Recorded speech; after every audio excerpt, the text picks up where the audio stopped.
certification that goes along with being an EMT? There is not. Okay. Back on March 22nd of 2011, where were you working? I was working for National EMS on the west side of Athens, the west side station. It's actually out in Oconee County at Oconee County Fire Station number 8. And were you assigned with anyone that day? I was assigned with Chuck Savage. Is he a paramedic that you work with? He is. And can you tell the jury a little bit about whether or not you were called out to the scene on Sycamore Drive on March 22nd of 2011? We were at Lowe's shopping, and we were dispatched to Sycamore Drive for the report of officers shot. We immediately responded, priority 1, to the location. Upon our arrival, we were directed to an officer that was down beside his car. He was laying beside his car. We got out of the truck and went over to him, and he was obviously shot in the face. I could tell the shot was on his left side, but that's all I could tell. There was a lot of blood from his face. It was covering his clothes. Chuck immediately started assessing and maintaining his airway, and I started removing the rest of his clothing, trying to find any other injuries because of the amount of blood or any other wounds, which we did find a gunshot wound on his left shoulder. And we had another truck coming. They were sent down to the other car. They came back and they told us that there was no viable patients down there, and they started to help us with the officer that was down. When they started to help us, I backed away from the scene and went to the ambulance and started setting up the obvious equipment that we were going to need to take care of the downed officer. When they got the downed officer packaged and ready to go to the hospital, they brought him over to the truck, and we then realized that our truck was blocked in and we were not going to be able to get out, so we moved to a different truck in which they took him to the hospital in, and I remained on scene with our truck. The downed officer that your partner Chuck Savage was working on, was that Tony Howard? It was. Okay. And you talked about having to remove clothing from Tony Howard to work on him. Do you recall any equipment being removed from his person? Yes, we had an officer remove his gun belt, his gun, and all of his waste equipment, because we can't take that in the ambulance to the hospital, and we have no way of securing it. At the time that you were working on Tony Howard, was his gun still in the holster on his gun belt? It was.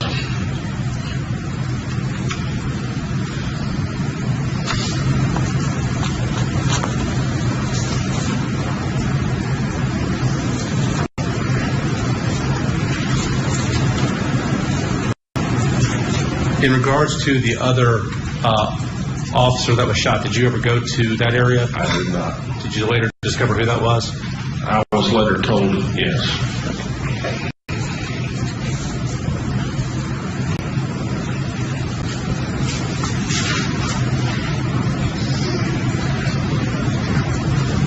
Mr. Crow, those are all the questions I have for you. Please answer any questions the defendant might have. Yes, sir. Afternoon, Mr. Crow. Good afternoon. Sir, you stated that Officer Howard had a gunshot wound to the left shoulder. Correct. Okay. Did you see the injury wounds on that? I did. What did it come out on the shoulder? It didn't come out.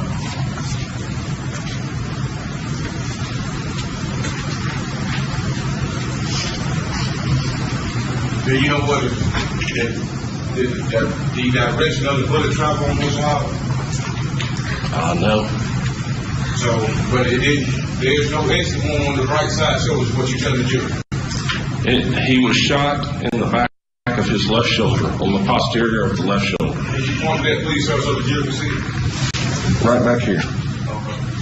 So, if he on the passenger side of his car, the driver's side of his car, it would be that left shoulder, like, I'm on the driver's side, so it's right here. It's the left. Correct. You didn't see no entry wound or no gunshot wound on the right shoulder? No. Thank you. No further questions. Regret? No, Your Honor. Any excuse? Yes, sir. Yes, Your Honor. Excuse. Next witness. AC 20.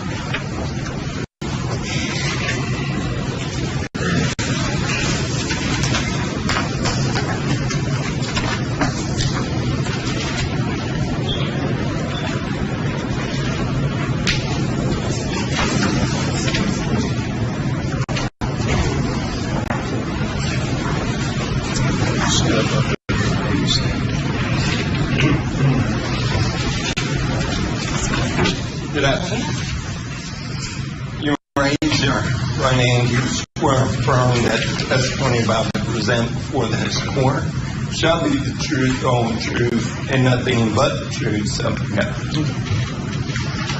You can have a seat. Pull up to the microphone. If you end up about 6 inches from the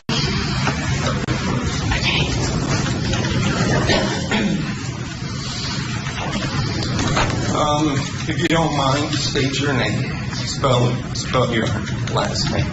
My name is Stacy Lynn Thornton, Thornton. And where do you work? I work at Athens Regional Medical Center. And what do you do there? I am the manager for the Release of Information Office. Okay. And what does that entail? Basically, what we do is make sure that disclosures of protected health information is done protecting the patient's privacy and confidentiality following HIPAA guidelines. And do you deal with patients' medical records? Yes. Okay.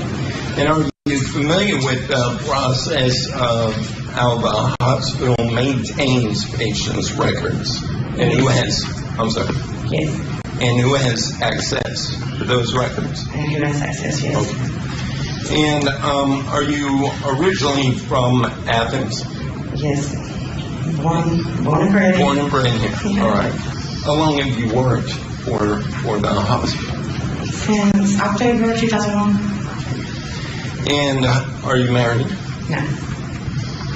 Now, as part of your duties and responsibilities there at the hospital, do you check to make sure before you release any records of patients that you have the required releases? Absolutely. We have to make sure. And can you sort of describe that process? There are HIPAA guidelines and Georgia state statutes that we have to follow. So when we receive a request for medical records, we have to make sure that everything that is required for us to have that entitles someone to have it is available and provided to us before we can disclose the information. And are you familiar with the way records are stored and maintained? Say when a patient is treated at the hospital, where do the records go and how are they maintained? I am familiar. Okay. And can you describe that process? Medical records from June of 2009 to the present are electronic. Prior to that, they're maintained in a paper format. Our retention at Athens Regional is 10 years, so those are maintained. So we do have both paper and electronic medical records. And are these medical records that are created at the hospital, are they done at or near the time that a patient is treated? Yes. And are these medical records created by someone that has knowledge about the treatment, or is it duty to record the treatment? With the electronic medical record, a lot of the documentation is done at the time within a computer system. Occasionally there is, of course, the need to dictate and transcribe. And then, of course, that's put into the electronic medical record. Okay. And are the physicians and nurses that treat patients, do they have a duty to record what they're doing? I guess that's my question. And are these medical records maintained in the regular course of business at the hospital? Yes. And is it the regular practice at the hospital to record all treatment a patient receives there? Yes.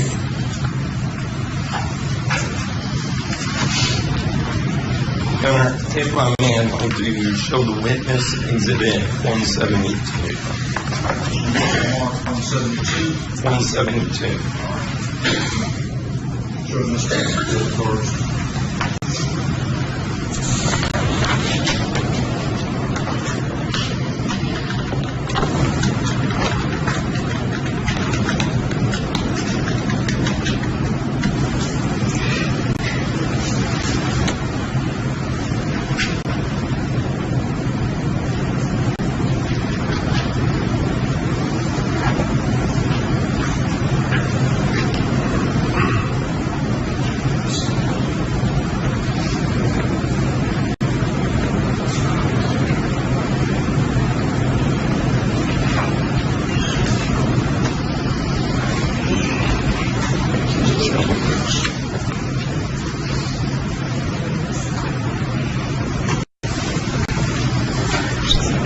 Stuart, I'm showing you what's been marked as State's Exhibit 172.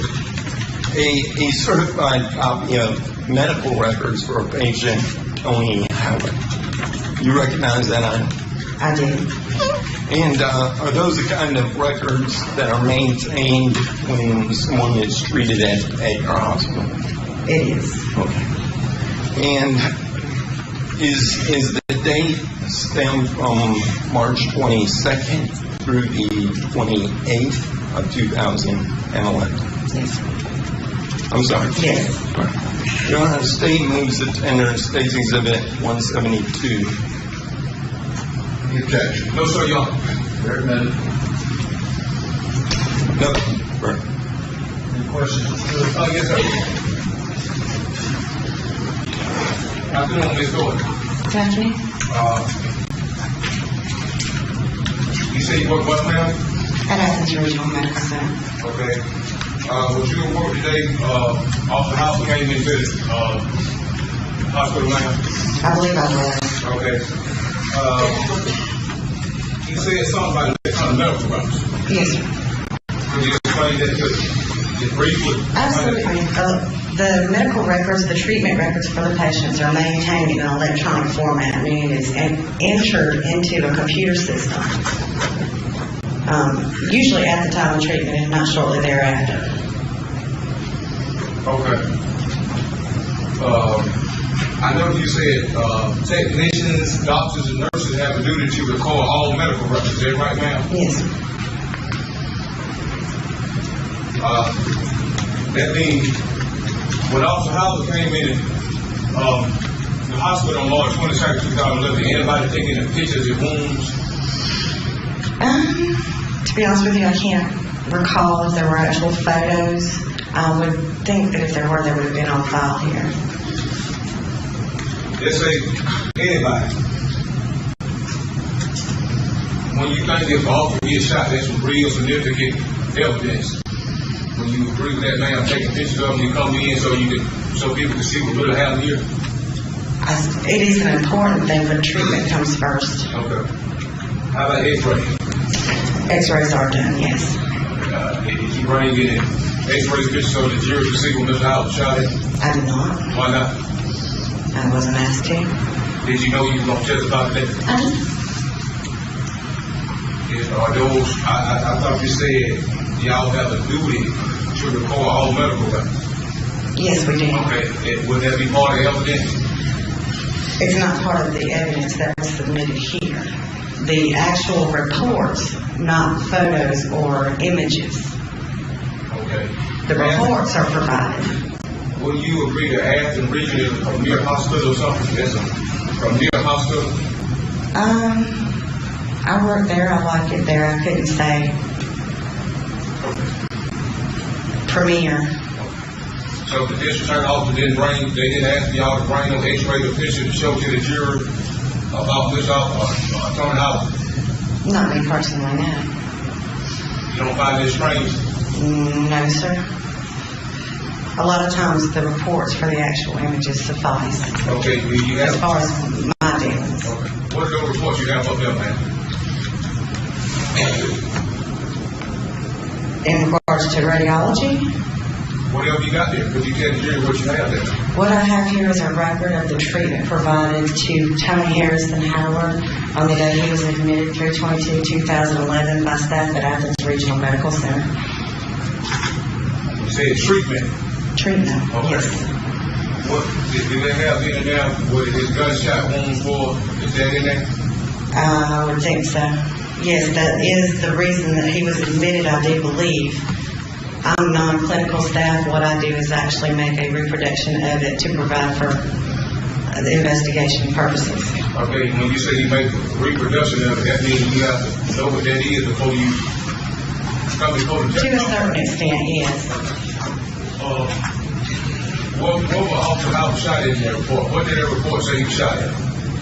Again, I'm non-clinical staff. I can read it to you, but I can't decipher it. I'm non-clinical. Okay, so you just read what they put down for you, man, about his gunshot wound?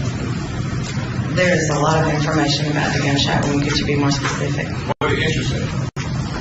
I'm going to object. She is unqualified as having medical knowledge. This is not appropriate questions for this. Would you like to look at the exhibit?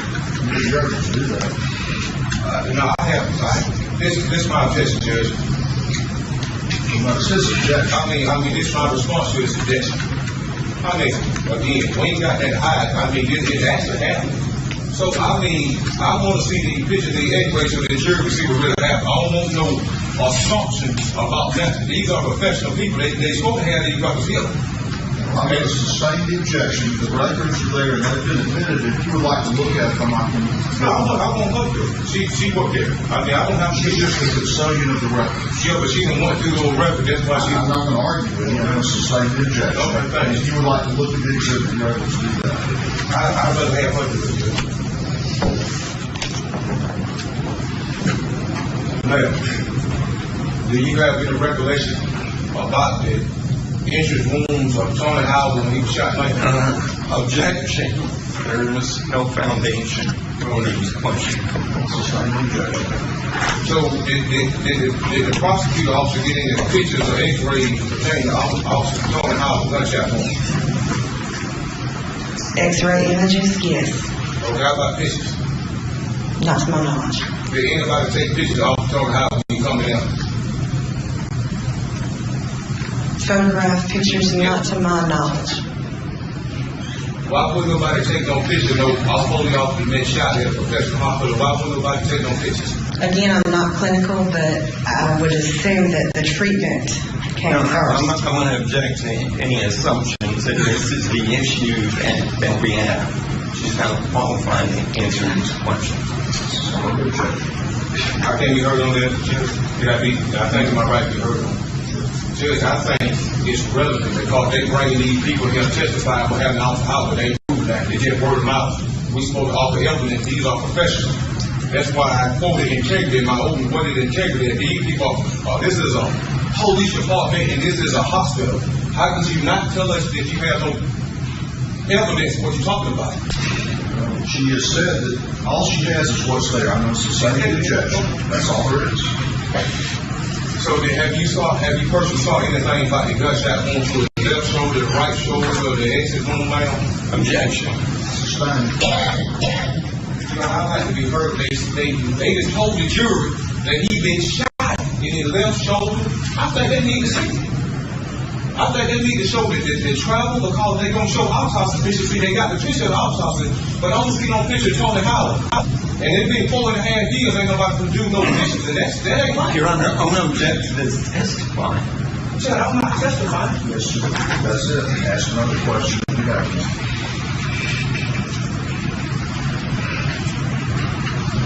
Okay. Why did they bring you to testify here today? Because it was myself, my person in my position at the hospital that provided the medical records to law enforcement. Okay, so when you provided those records, did you have to look over it before you gave it to them so you know what you did to them? Yes. Okay, now when you looked over those records, what was Tony Howard shot at? Objection. Sustain. That's the same. Well, yeah, but she said if she looked over those records, she's supposed to know. If she the one that took the records and gave it to him, just say, how can she give him a record she don't know what they're doing? She got to know in order to get it to him. I'm not a lawyer, but Mr. Hood, I sustain the objection. Ask another question if you have one.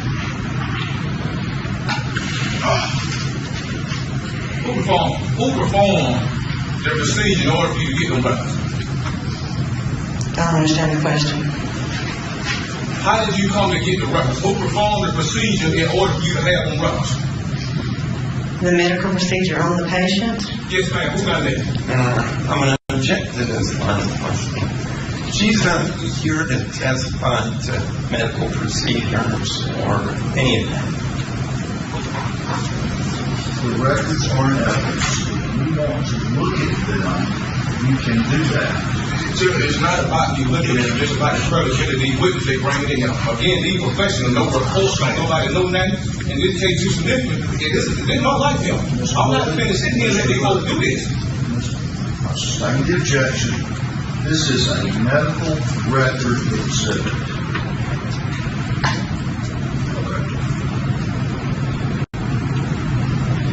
How did you come to get on record, ma'am?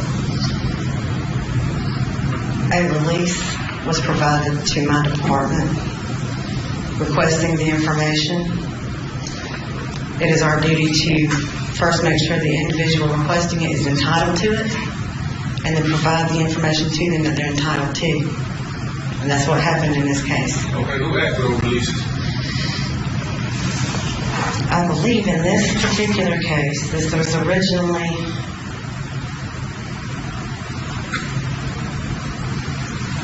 sent to a Rebecca Shaw. The request itself was Rebecca Shaw in the Georgia Bureau of Investigation. What did she request? She requested medical records regarding the injuries for Tony Harrison Howard from the date of service 3/22/11. It actually states to current, but that would have been at discharge, which would be 3/22/11 to 3/28/11. So, according to the record, Officer Howard was in that hospital 6 days. 22nd to the 28th, ma'am? Yes. So you mean to tell me here in the hospital 6 days ain't nobody got no picture to show the jury today? As an answer.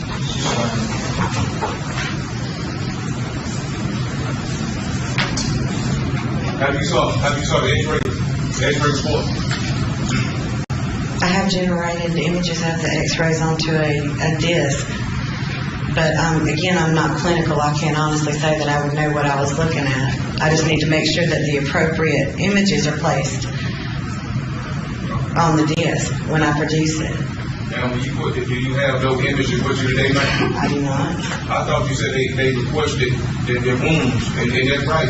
Miss Rebecca Shaw requested the reports and wounds off the house. Didn't you say that? The reports, Okay.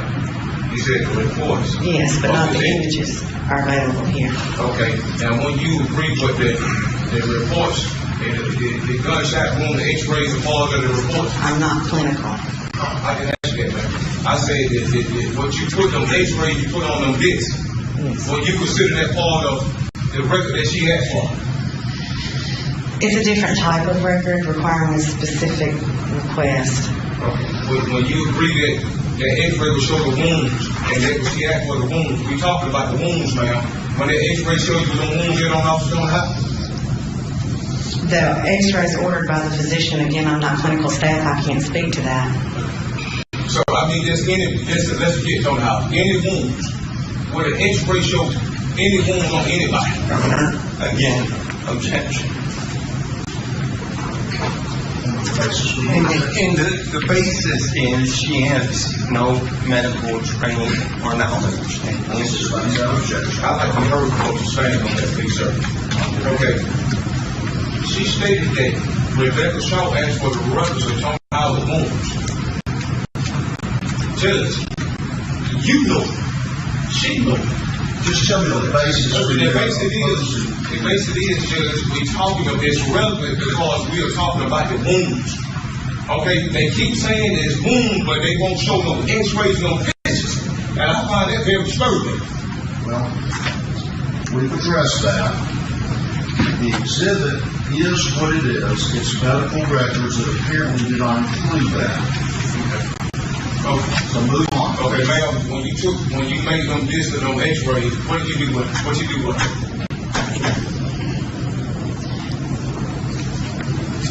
In general, or for this particular? This particular case, what you do with them discs about Tony Howard? Medical records and, for the images for Tony Howard, there was a disc provided to the district attorney's office. So it was a disc provided to the attorney's office. Did you provide it to them? Who provided it to them? I did. So they didn't ask you to bring, they didn't ask you to talk about them at this date? No, just medical records. I wouldn't say. Why they didn't ask you to talk about the show the jury discs that they got? Objection, speculation. She can't answer why she was asked to bring this up. You want to respond to that? Judge, she said they requested records.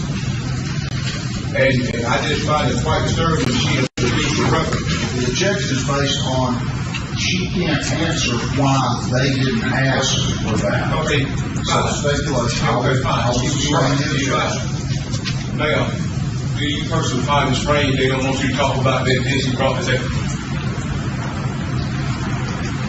I haven't been asked not to, but no, again, it's a different type of record format than what we're talking about here. But when you agree that a written record or recorded record is a record. It's a different type of format. But it's still the record of it, man. It is a treatment record, yes. Okay, let's say I write something or record it. Oh, it don't matter if it's recorded or written, it's still the record, isn't it, ma'am? It would be, yes. Okay, thank you. Now again,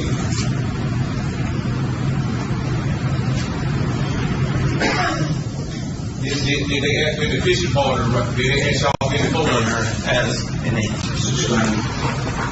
I don't think about when you started your question, that will get into characterizations yourself. Okay, right, okay, well, I'm still getting, okay, so. Yes, sir, yes, sir. Now, ma'am, you knew you were coming here to testify today. I did. So is it safe to say that as you testified today, you didn't bring all the record pertaining on how to put you today? I provided what was asked of me. I think you misunderstood me, ma'am. Did you bring all the records? Ask and answer.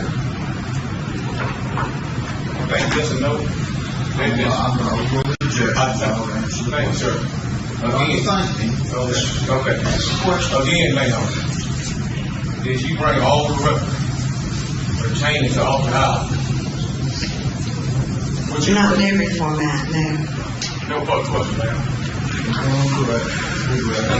That's President. Yes. Yes, sir. You're excused.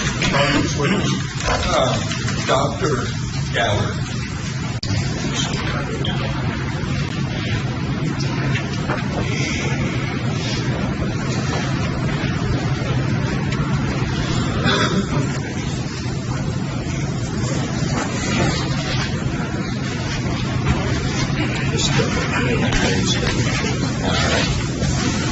Afternoon, Doctor. If you will, raise your right hand. Okay. Do you swear affirm that the testimony you're about to present here today shall be the truth, the whole truth, and nothing but the truth? Yes. Please be seated. If you will, please state your full name and spell your last name for the court. Okay. Full name is Daniel Wade Gowder, Gowder. And Doctor, where do you work? I work at Athens Regional. Okay. I may need you to kind of back up the microphone Too loud just a now. little bit. Okay. How long have you worked at Athens Regional? Coming up on 5 years in August. All right. And what department do you work in? I work in the emergency department.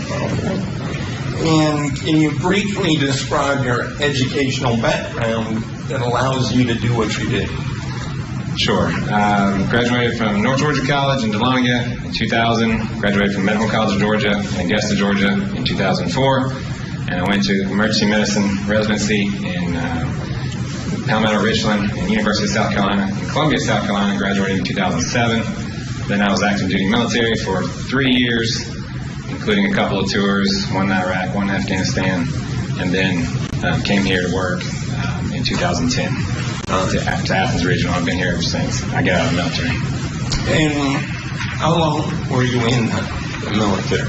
A little over 3 years active duty. I'm still in the National Guard and deployed one more time about 2 years ago on various transport missions from Europe to the U.S. So dealt with a lot of various traumas and things.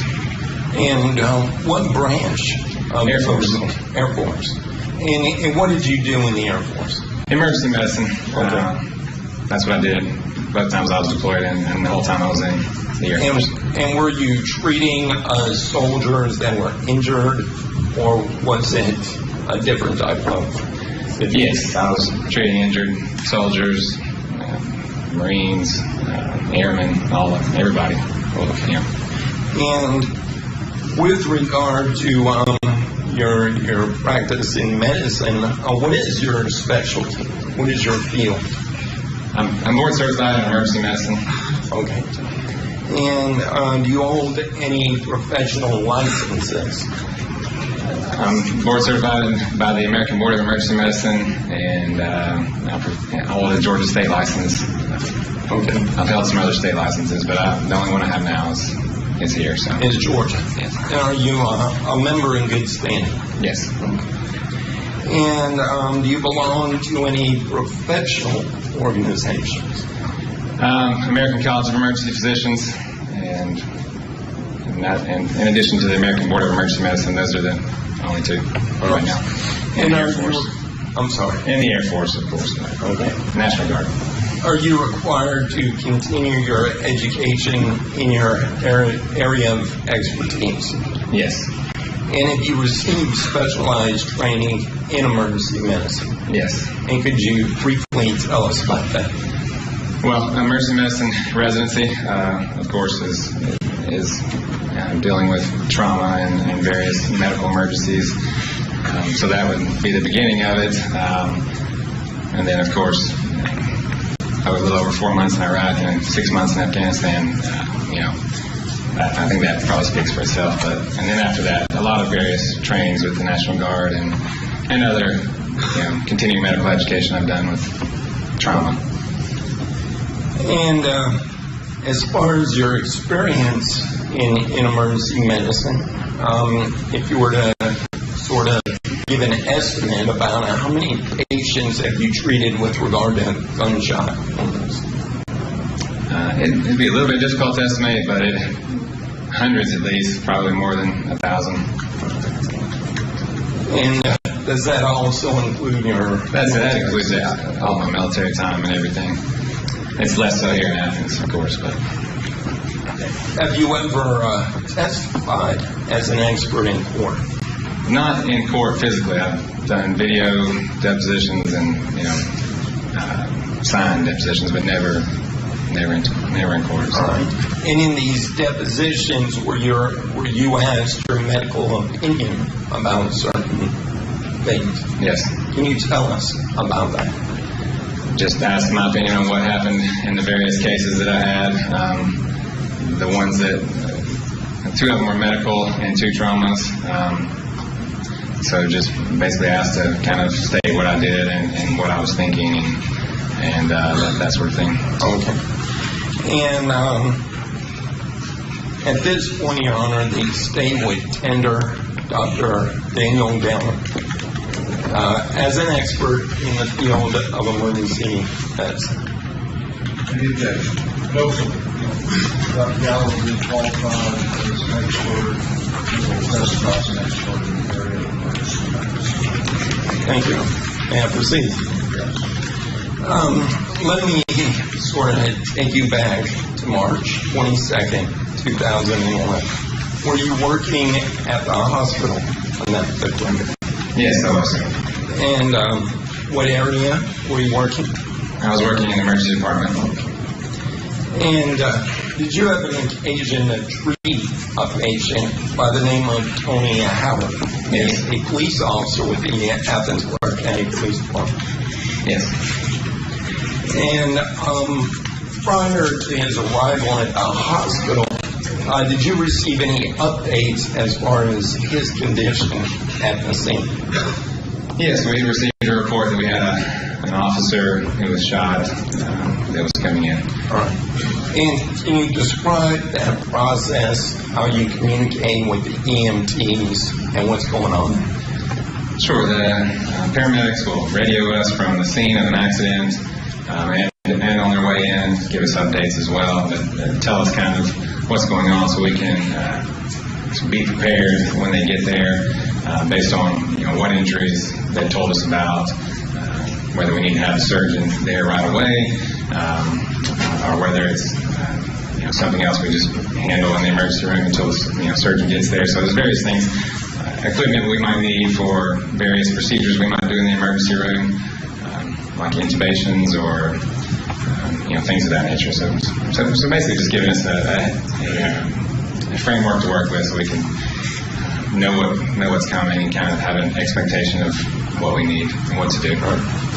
And prior to his arrival in this case, did you take any steps to prepare for Officer Al?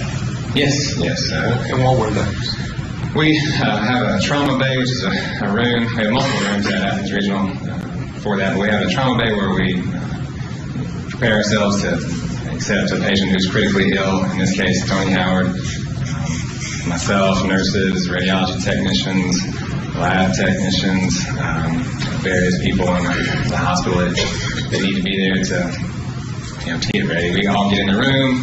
We kind of talk about what's coming in, talk to each other, kind of get things laid out, what we're going to need, IVs to start, or IV fluids, or pain medications, or things to get ready to intubate somebody. Just kind of get ready for all those things and put all our equipment on, which is basically protective equipment. If there's blood spatter and things like that, we just get ready. All right. Now, as part of this preparation, is anybody in this room preparing to collect evidence or do any sort of forensics as far as the hospital staff? Typically, we're not thinking about that as much as we are just about saving somebody's life. Sure. So if somebody were to come in the emergency room, is anybody running to get a camera or running to get evidence bags to collect evidence? No. Okay. And so what is your primary focus when somebody that's seriously injured comes into the emergency room? We're primarily focused on that patient and doing the best we can to save their life or make it better in whatever way we can. So we're focused on the patient. All right. Now, when Officer Howard actually arrives at the hospital, can you describe the scene? What's going on at this point? Sure. Well, we brought him in as they would any trauma patient. It's probably a little bit more heightened than usual. I do kind of recall there's a lot of police officers there, a little bit more chaotic than usual, but we did our standard stuff that we always do in the emergency room, which is just take care of the patient. We got him in and off the ambulance. The ambulance folks gave us a report, and we went to work, checking his blood pressure and his heart rate and seeing if he was breathing appropriately, all those different sorts of things. So just like we would with any other patient. And with regard to Officer Al, what was his vital signs when he arrived? Let's see, the initial vital signs, I have to refer to my chart since it's been over 3 or 4 years here. So what I've got here is that, initially it was somewhat tachycardic with a pulse of 128, and looks like he was breathing 22 times a minute, and he had a normal temperature, and he had him on oxygen, supplemental oxygen, and he was 97% on oxygen. So is anything about his vitals concerning you initially? Definitely. He was what we call tachycardic. He had a fast heart rate, so that was concerning in a trauma patient. It could just be from adrenaline, but obviously we're worried about blood loss when someone has a fast heart rate or low blood pressure, and we have to look for where someone might be losing blood, and we have to try to fix that quickly because depending on the trauma, certainly a gunshot wound or something along those lines, you can bleed to death quite quick. So we were very concerned about that. All right. And did you notice any injuries to his face? Yes. And could you describe that?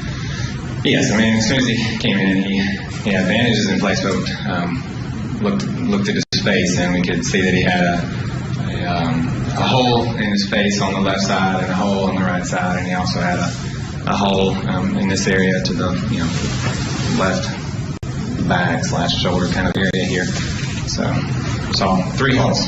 All right. So with regard to the face, would that be considered an entrance and an exit wound in the face?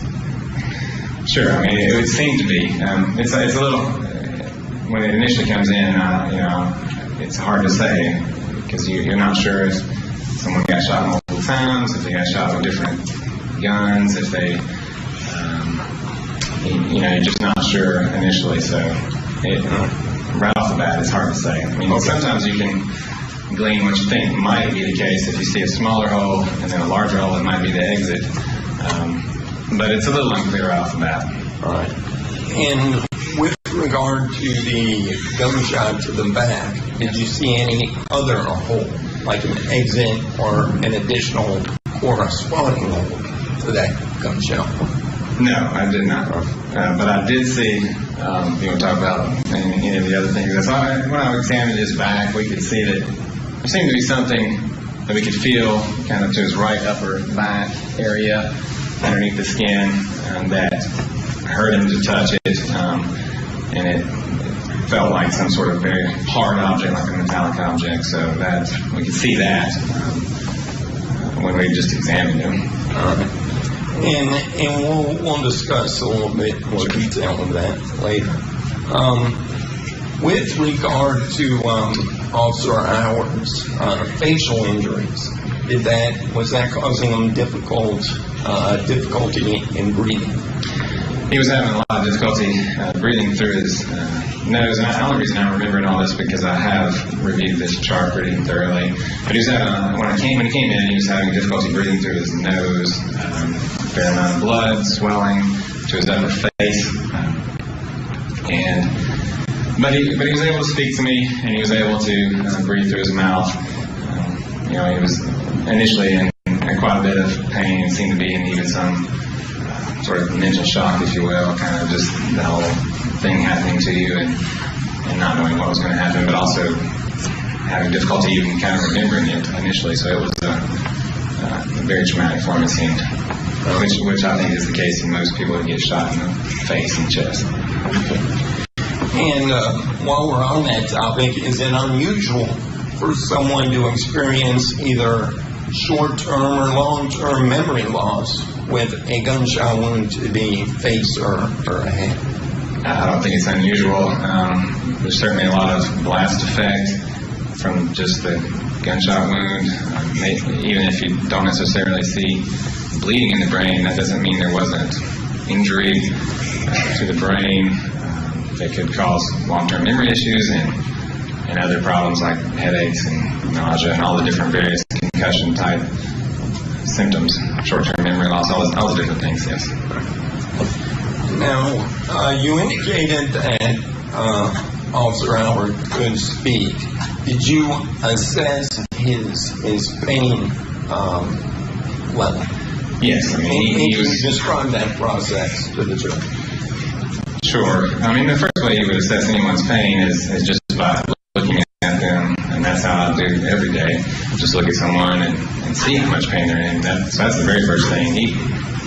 From what I remember, and certainly from the chart too, seemed to be in a great deal of pain. And then he also told me, was able to tell me that there's something called a pain scale where we ask people what to rate their pain for us on a scale of 1 to 10, 1 being something very minor.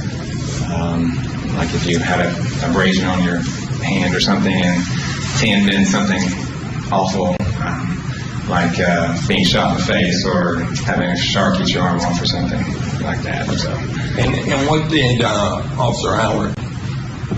He said 10 out of 10. Okay.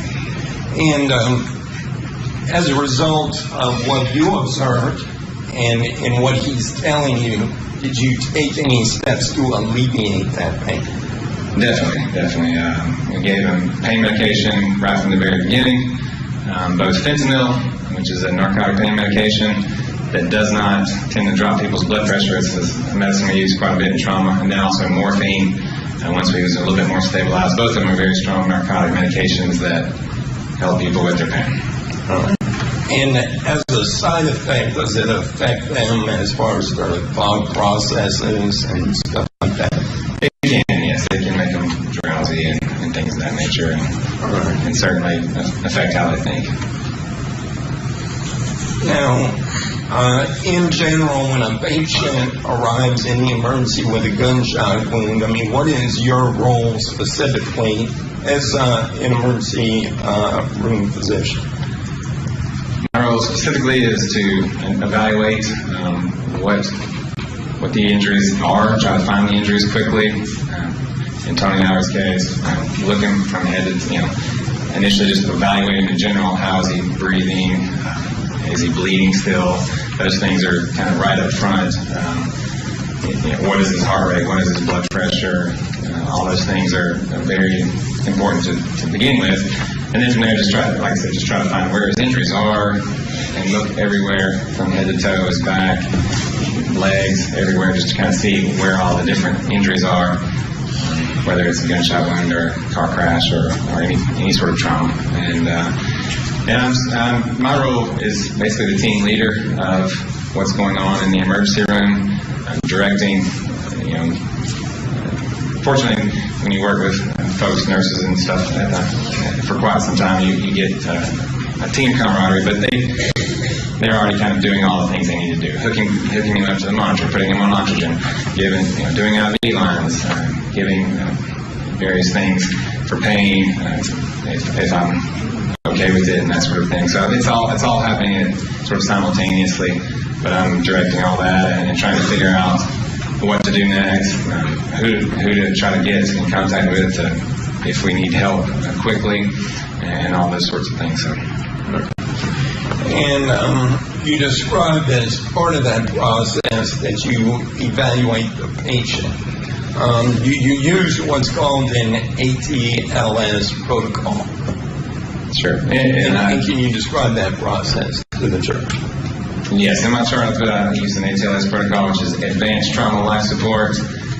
Just kind of a standard way for every team physician or team in the emergency room, I suppose, to just evaluate a trauma patient so that you're not missing anything and so that you're evaluating the things that need to be evaluated first. You don't want to be distracted by somebody with a leg injury while they can't breathe or they're, bleeding out of the neck or something. So you just basically systematically look at everything and go kind of head to toe after that. But initially, it's supposed to be a standard that everyone does across the nation, so that we're all kind of doing the same thing. And part of this evaluation process is